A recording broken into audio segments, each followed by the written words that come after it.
If 2 days after tomorrow is 4 days before Saturday, what day is it today? የመጀመሪያው ጥያቄ የ2017 የአፕቲቲዩድ ጥያቄ ሎጂካል እና ክሪቲካል ቲንኪንግ አይነት ጥያቄ ነው ወይንም ሎጂካል የሆነ ጥያቄ ነው። ማሰብን የሚፈልግ ጥያቄ ነው እና የሚጠይቀው ጥያቄ እንደምታዩት ትንሽ ማሰብን አይምሮ ማሰራትን የሚፈልግ ነው። እንደዚህ አይነት ጥያቄዎች ብዙም ጥናት የሚያስፈልጋቸው አይደሉም። ጀነራል ናውሌጃችንን ወይንም እውቀታችንን ሜዠር ለማድረግ የሚመጡ ጥያቄዎች ናቸው እና በደንብ እነዚህን ጥያቄዎች ሲሰሩ ማሰብ ነው የሚጠበቀው ከእናንተ በትክክል ማሰብ። ለምሳሌ ከነገ በኋላ 2 days after tomorrow ከነገ በኋላ ቱሞሮ አለ። ቱሞሮ ከነገ በኋላ ስንት ቀን? 2 ቀን።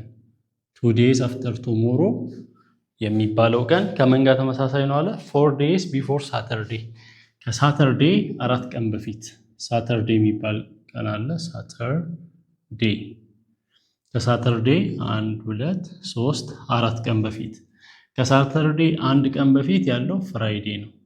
ከሳተርዴ 2 ቀን በፊት ያለው ተርስዴ ነው። ከሳተርዴ 3 ቀን በፊት ያለው ዌድነስዴ ነው። ከሳተርዴ 4 ቀን በፊት ያለው ቲውስዴ ነው። ስለዚህ ከቱሞሮ 2 days after tomorrow ከምን ጋር ተመሳሳይ ነው? 4 days before Saturday ጋር ተመሳሳይ ነው እያለ ነው። ስለዚህ 4 days before Saturday ማለት ቲውስዴ ነው። ስለዚህ ከማን ጋር እዚህ ጋር ያለው ቀን ምንድን ነው? ቲውስዴ። 2 days after tomorrow ቲውስዴ ማክሰኞ ቀን ነው ማለት ነው። ስለዚህ አሁን ጥያቄው ምንድን ነው? what day is it today? ዛሬ ቀኑ ምንድን ነው? ቱሞሮ ከሆነ ቱዴይ እዚህ ጋር 2 days after tomorrow ቲውስዴ ነው። ስለዚህ ቱዴ ዛሬ ቀኑ ስንት ነው? እዚህ ጋር ያለው። ቱሞሮ ነገ ከሆነ ዛሬ ቀኑ እዚህ ጋር ያለው። ቲውስዴ እዚህ አለ። ከቲውስዴ በፊት መንዴ፣ ከመንዴ በፊት ሰንዴ፣ ሰንዴ ቱሞሮ ነው። ዛሬ ቀኑ ምንድነው? ሳተርዴ ነው ማለት ነው። ሳተርዴ። አያችሁ፣ በቀላሉ መጻፍ ነው። እዛ ጋር እስክሪብቶና ወረቀታችሁን ማገናኘት ነው የሚጠበቅባችሁ። 2 days after tomorrow ከሳተርዴ 4 days በፊት ጋር ተመሳሳይ ነው አለ። ዛሬ ቀኑ ምንድን ነው አለ። ስለዚህ ቀናቱን እንደዚህ እያሰመራችሁ መጻፍ ነው እንዲህ አይነት ጥያቄ ስትጠየቁ። ጀስት አይምሮን የማሰራት ጥያቄ ነው። ስለዚህ መልሱ ሳተርዴ ቢ ላይ ያለው መልስ ነው የሚሆነው። ሌላኛው ጋድ ኢዝ ኦልደር ዛን ዳን። እነዚህን ጥያቄዎች ስትሰሩ መጻፍ አለባችሁ ብያችኋለሁ። ጋድ ኢዝ ኦልደር ዛን ዳን ማለት ያው ግሬተር ዛን እንበል በእድሜ ጋድ ኢዝ ኦልደር ዛን ዳን። ጋድ ከማን ይበልጣል? ከዳን ይበልጣል በእድሜ። ከዛስ ኤንድ ዳን ኢዝ ኦልደር ዛን ቤቲ። ዳን ደግሞ ከማን? ከቤቲ ይበልጣል። ሲኩዌንሱን እያያችሁ ነው አይደል? ጋድ አለ፣ ዳን አለ፣ ቤቲ አለች። ዊዝ ሰኒ ቢንግ ኦልደር ዛን ዳን ኤንድ ያንገር ዛን ጋድ። ሰኒ ደግሞ አለች። ሰኒ በሁለት መሃል ነው። ኦልደር ዛን ዳን። ሰኒ ከዳን ኦልደር ናት ማለት ከዳን ትበልጣለች ነው። ስለዚህ ሰኒ የምትገባው እዚህ አካባቢ ነው። ሰኒ እሺ፣ እሷን ለብቻ ነጻፍ። ከዳን ትበልጣለች። ከዛ ደግሞ ኤንድ ያንገር ዛን ጋድ። ሰኒ ያንገር ዛን ጋድ ከጋድ ታንሳለች። ስለዚህ ይህንን ሪአሬንጅ አድርገን ስንጽፍ ጋድ ከማን ይበልጣል? ከሰኒ። ምክንያቱም ሌሎቹ በግሬተር ዛን እየተጻፉ ስለሆነ ሁሉም እዚህ ጋር እየተጻፉ ያሉት በግሬተር ዛን ስለሆነ ስለዚህ ጋድ ግሬተር ዛን ሰኒ። ስለዚህ ከዚህ ጋር አንድ ላይ ስናስገባ ጋድ ከሰኒ ይበልጣል፣ ሰኒ ደግሞ ከዳን ትበልጣለች፣ ሰኒ ደግሞ ከዳን ትበልጣለች። ሶ ይሄንን ሁለቱን በዚህ ያስገባ ማለት ነው። ሶ ይሄንን ወደዚህ እናምጣ። ጋድ ሰኒ ዳን። ሶ እዚህ ጋር ስቴፑ ምን ይሆናል? ጋድ ቀጥሎ ዳን ነበር ያለው።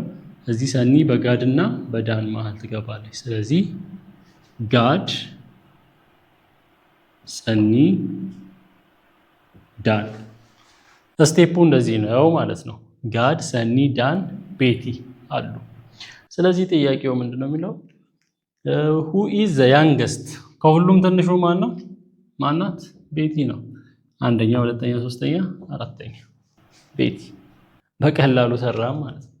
ስለዚህ እንደዚህ አይነት ጥያቄዎች ጀስት የመጻፍ የተሰጠንን ነገር በትክክል የማወቅ ጥያቄ ነው እና ሎጂካል የሆነ ጥያቄ ነው፣ የማሰብ ጥያቄ ነው እና አናላይቲካል ግምገማ የሚፈልግ ጥያቄ ነው። ደስ የሚል ጥያቄ በኤስኤቲ በ2017 የወጣ ደስ የሚል ጥያቄ አለ። አኪ ኢዝ ባሊ ሲስተር። እነዚህ መጻፍ ነው ብያቸዋለሁ። እንደዚህ ሎጂካል ቲንኪንግ ጥያቄዎችን መጻፍ። አኪ የማን ሲስተር ናት? የባሊ። ይሄ ሲስተር ብራዘር ሲሆን ወደ ጎን እንደዚህ ማድረግ ነው። አኪ የባሊ ምንድን ናት? ሲስተር ናት። አኪ ኢዝ ባሊ ሲስተር ሴት ናት አኪ። ያያ ኢዝ ባሊስ ማዘር። ያያ የባሊ እናት ናት። እናት ወላጅ በሚሆንበት ጊዜ ወደ ላይ ቀስቶን እዚህ ጋር ወደ ጎን፣ እዚህ ወደ ላይ። የባሊ ማዘር ማናት? ያያ። ያያ ኢዝ ባሊስ ማዘር። እናት አባት ወላጅ በሚሆንበት ጊዜ ወደ ላይ እናደርጋለን ቀስቶን። ለማ ኢዝ ያያስ ፋዘር። የያያ ፋዘር ደግሞ ማን ነው? ለማ። ስለዚህ ቀስቱ ወደ ላይ የሆነ ይሄዳል። እሺ እዚህ ደረሰን። ጌጤ ኢዝ ለማስ ማዘር። የለማ እናት ደግሞ ማን አለች? ጌጤ ያለች። ቀስቱ አያችሁ ወደ ላይ እየሆነ ይሄዳል ወላጅ በሚሆንበት ጊዜ። ዘን ሃው ኢዝ አኪ ሪሌትድ ቱ ለማ። አኪ ከለማ ጋር ያላት ግንኙነት ምን ይመስላል? አሁን ማውጣት ነው። አኪ የለማ ምንድን ናት ነው። ሃው ኢዝ አኪ ሪሌትድ ቱ ለማ። አኪ ለለማ ምንድን ናት? ወይንም አኪ ከለማ ጋር ያላት ግንኙነት ምንድን ነው? አኪ መጀመሪያ ማወቅ ያለብን ፊሜል ናት፣ ሴት ናት። ምክንያቱም የባሊ ሲስተር ናት ስለሚል ሴት ናት። ስለዚህ የባሊ እህት ከሆነች እናቷ ያያ ነው። ከዛ የያያ አባት ደግሞ ለማ ነው። ስለዚህ ለማ ለአኪ ምንድን ነው? እናት አባት፣ የእናት አባት፣ የአኪ እናት አባት ነው። ምክንያቱም የባሊ እናት የአኪ እናት ስለሆነች እንደዚህ ይሄዳል። የአኪ እናት አባት። ስለዚህ የአኪ እናት አባት ምንድን ነው? አያት ነው። ለማ ለአኪ አያት ነው። አኪ ለለማ የልጅ ልጅ አኪ ለለማ የልጁ ልጅ ናት፣ ወይንም ግራንድ ዳውተር ናት በእንግሊዝኛ። የሴት ልጅ እንደማለት ነው፣ የልጅ ልጅ። ስለዚህ ግራንድ ዳውተር። የለማ ዳውተር ያያ ነው። የለማ የዳውተር ደግሞ አኪ ናት። ስለዚህ አኪ ለለማ ግራንድ ዳውተር። ዳውተር ማለት ሴት ልጅ ማለት ነው። ግራንድ ማለት የልጅ ልጅ የሚለውን ግራንድ በማለት እንጠራለን። ስለዚህ አኪ የለማ ምንድናት ነው ያለው። ለማ ለአኪ ምንድነው ከተባለ ግራንድ ፋዘር ይሆን ነበር። አሁን ግን ሃው ኢዝ አኪ ሪሌትድ ቱ ለማ ስላለ አኪ ከለማ ጋር ያላት ግንኙነት የልጅ ልጅ መሆኗ ነው። ቀላል ነው። ትንሽ ብቻ ማሰብ የሚጠይቅ ነው። እሺ እዚህ ጋር እንደምታዩት ስቴትመንቶች አሉ። ስቴትመንቶችን ሰጥቶ ጥያቄ ይጠይቃል። ስቴትመንት 1 ኦል ፉትቦል ፕሌየርስ አር ስፖርትስ ፐርሰን። ሁሉም ፉትቦል ፕሌየርስ ወይንም እግር ኳስ ተጫዋቾች ስቴትመንት 1 ምንድነው የሚለው? ስፖርትስ ፐርሰን ናቸው። ሁሉም እግር ኳስ ተጫዋቾች የስፖርት ሰዎች ናቸው ይላል።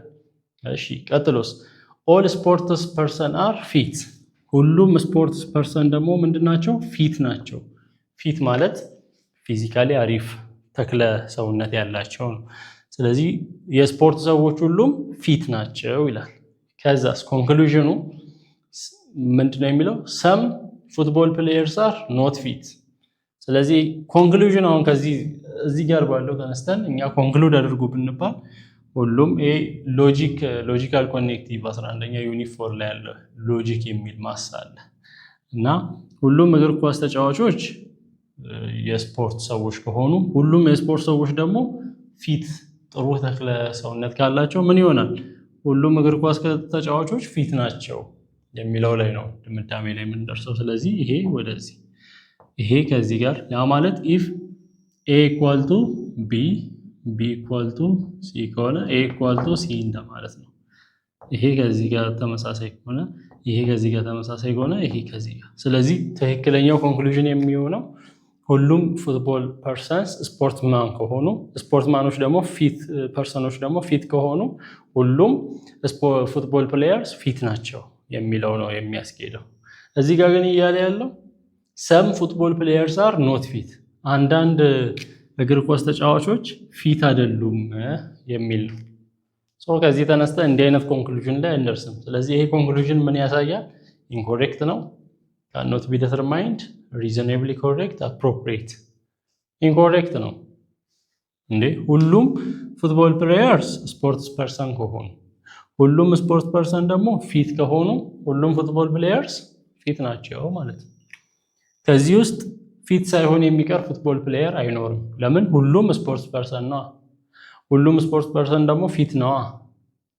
ስለዚህ ይሄ ጀስት የማሰብ ጉዳይ ነው የሚሆነው። ኢንኮሬክት ነው ይሄ ኮንክሉዥን፣ የተሰጠን ኮንክሉዥን። how many months have a 28th day? 28ኛ ቀን ያለው በወራት ውስጥ 28ኛ ቀን ያላቸው ወራት ስንት ናቸው ነው። 28ኛ ቀን እንግዲህ በወራት ውስጥ ይሄ በኢትዮጵያ ሲሆን ብዙም የሚያሻማ ጥያቄ አይደለም። በኢትዮጵያ ሁሉም ወር 30 ቀን ነው ያለው። ስለዚህ 28ኛ ቀን በሁሉም ወር ውስጥ አለ፣ በ12ቱም ወር ውስጥ አለ። ፌብሩዋሪ አይ ቲንክ 28 ቀን ነው ያለው። ሊፕ ይር ላይ 29 ቀን ይሆናል መሰለኝ፣ በአራት ዓመት አንዴ። ሊፕ ይር ማለት የኛ ጳጉሜ ለምሳሌ 6 የሚሆንበት ቀን አለ። ጳጉሜ 5 ሆኖ 3ቱን ዓመት አራተኛው ዓመት ላይ ጳጉሜ 6 ቀን ይሆናል። ይሄ ሊፕ ይር ይባላል። እና ሊፕ ይር የሚሆንበትም ታሪክ እንግዲህ መሬት የሚቆጠረው ሶላር ሲስተም ካላንደር አይደል የምንጠቀመው።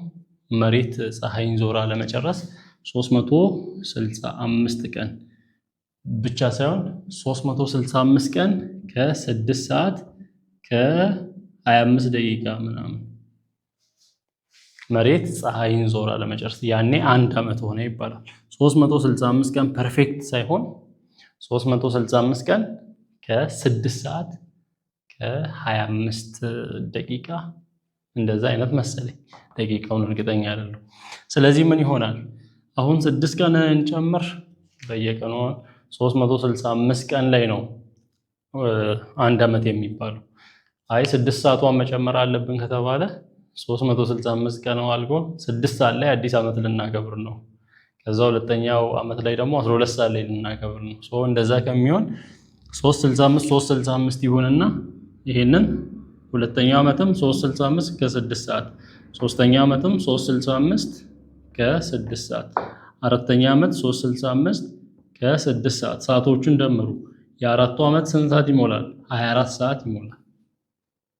ስንት ሰዓት ሞላ? 24 ሰዓት ሞላ። ስለዚህ ያቺን 24 ሰዓት በአራተኛው ዓመት ለምን 366 እናደርጋት? ያ ነው ሊፕ ይር የሚባለው። ይሄ የሶስቱን ዓመት የተጎመደውን 6 ሰዓት በአራተኛው ዓመት እንጨምራለን። እዚህ ደግሞ ነጥብ የሆነ ፖይንት አለ። ያ ፖይንት ደግሞ በረጅም ዓመት አይ ቲንክ 700 ዓመት መሰለኝ፣ በ700 ዓመት ፉል ዴይ ይሞላል። ያንን ግን አይጨመርም። በአራት ዓመት አንድ ቀን እየተጨመረ ያው ሶላር ሲስተሙ ትክክለኛ እንዲሆን ነው። ካልሆነ ወራቱ ይዛባሉ። እነዚህ በትክክል ካልተጠበቁ ወራቱ ይዛባሉ ያሉት። መስከረም ማለት ሲገባን ጥር ልንል እንችላለን እና አየሩ የጥር ሆኖ እኛ መስከረም ብለን ስናስብ ኖርማል አይሆንም። እህል ምን ተክለው ለምሳሌ ክረምት ሲገባ እንደዛ ግንቦት ሰኔ ላይ። ስለዚህ ግንቦት እያለን የየካቲት ፀሐይ ከሆነ አብረን አንሄድም ነው፣ ከኔቸር ጋር አብረን ለመሄድ ነው ጀስት እንደዚህ የተደረገው። ያ ነው ሊፕ ይር የሚባለው። እና ፌብሩዋሪ 28 ቀን ይሆንና 29 ይሆናል እና ሁሉም ላይ 28ኛው ቀን አለ ብቻ። በውጮች ካላንደርም ብንወስድ በኢትዮጵያ ያው 30 ቀን ስለሆነ ስለዚህ 28ኛው ቀን ካላንደሩ ላይ ያለበት ወር 28ኛው ቀን ያለበት ወር ስንት ወር ላይ 28 ቀን አለ? 12ቱም ወር ላይ 28ኛ ቀን አለች። ይሄ የሚያሻማ ጥያቄ አይደለም። Which of the following can be rearranged into 5-letter English word? ባለ 5 ቃል የእንግሊዘኛ ባለ 5 ፊደል የእንግሊዘኛ ቃል ሆኖ ሪአሬንጅድ ሊሆን የሚችለው የትኛው ነው ይላል። እችኛዋ ትንሽ ማየትን የምትጠይቅ ናት እና አንዳንዴ እንግዲህ ቶሎ ሊመጣላችሁ ይችላል። በጣም ማየትን የሚጠይቅ ነው ይሄኛው ጥያቄ። ምክንያቱም ባለ 5 ሌተር ፊደል ትርጉም የሚሰጥ ቃል የሚሰጥ የትኛው ነው ከተባለ በጣም ይሄ ሁሉንም ሪአሬንጅ ማድረግ ሊፈልግ ነው። ግን ጀስት ስታዩት ሊመጣላችሁ ይችላል በሚል ነው እንጂ ይሄኛው ጥያቄ ላይመለስላችሁም ይችላል። ስታዩት ደግሞ ቶሎ ሊመጣላችሁም ይችላል። የእድል ጉዳይ ነው። ለምሳሌ እዚህ GOFAT አለ። ይሄ በብዙ አይነት መልክ ሊጻፍ ይችላል። ጎፋት የሚል እንትን የለም። ጎአፍት ወይንም ኤፍን አስቀድመን ኦን አስቀድመን ብዙ ስዋፕ የምናደርጋቸው ነገሮች አሉ። ለዛ ትንሽ ሰዓት የሚፈጅ ይመስለኛል። ግን ደግሞ ቶሎ ሊመጣላችሁም ይችላል። ግን ቁጭ ብላችሁ ማየት ነው። ቦታ እየቀያየራችሁ አርን አስቀድመን ምናምን። እሺ እዚህ ጋር DWAEP። እሺ ፒ ብናደርግ ፓውድ የሚል ይመጣል። ፓውድ የሚለው ፓው ማለት መዳፍ ነው። ፓውድ ማለት አሁን ድመት ምናምን ተቧጨረ አይነት ነገር ፓውድ የሚለው ትርጉም ሊሰጥ ይችላል። እዚች ጋር ያለችው ደግሞ SHAPE ብናደርግ ሼፕ የምትል ትመጣለች። ሼፕ አያችሁ? SHAPE ሌሎቹ አይመጡም። ስለዚህ አሁን ፓውድ ከሚለው የሚልቅ በደንብ ትርጉም የሚሰጠው ይሄ ነው። እንደዚህ ሁለት መልስ መኖር አልነበረበትም። ፖሲቢሊቲ ፓውድ የሚለውም እንግሊዝኛ ያስኬዳል፣ ግን የበለጠ ሼፕ የሚለው ያስኬዳል። ግን ይሄንን አሁን የሚመጣ PA ፓሽድ ምናምን ፓሽ PEASH ፒሽ አይነት እያላችሁ እየሞከራችሁ ነው የምታመጡት። ወዲያው ላይ ይመጣላችሁ ይችላል። እንዲህ አይነት ጥያቄ ካገኛችሁ የተወሰነ አይታችሁ ካልሆነ ዘላችሁ በኋላ ለመመለስ ዘላችሁ ማለፍ ነው። ጊዜያችሁን ያቃጥላል። ለሌሎች ጥያቄ ጊዜ እንዳያቃጥል